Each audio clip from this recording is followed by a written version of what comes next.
야당 주도로 국회 본회의를 통과했던 양곡관리법 개정안이 윤석열 대통령의 거부권 행사 뒤 다시 국회로 돌아왔습니다.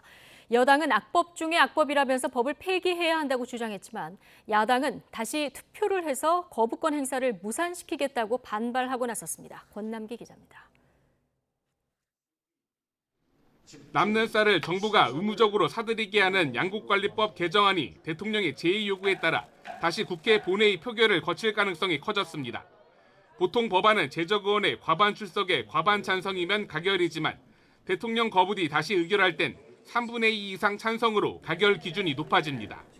현실적으로 200석은 필요하다는 계산이 나오는데 115석 국민의힘이 망국적 포퓰리즘이라며 반대하는 만큼 만약 국회의장이 제의에 붙여도 양곡관리법은 결국 폐기 수순을 밟을 것이란 관측이 많습니다. 미래 농업 발전의 발목을 잡는 악법 중에 악법임이 분명합니다. 민주당의 어떠한 포퓰리즘도 대한민국의 미래를 위해 막아내겠습니다. 반면 민주당은 윤 대통령의 거부권 행사는 식량 주권 포기 선언이라며 오는 13일 본회의 재투표를 요구하겠다고 밝혔습니다. 농민 생존권과 식량 안보 등 여론전을 이어가며 압박 수위를 더욱 높여가는 동시에 농촌 지역구를 든 여당 의원들의 혹시 모를 반란표도 기대하는 것으로 보입니다. 국민의힘 농해수위와 농촌 지역구 의원님들 정령 동의하십니까?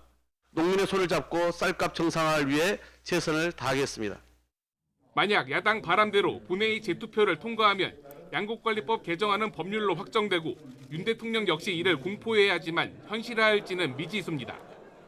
방송법이나 간호법 등 민주당이 다수 의석으로 본회의에 직회부한 다른 법안들 역시 이번 양곡관리법의 전철을 밟을 가능성이 큰 만큼 여야의 기싸움은 그 어느 때보다 치열할 전망입니다.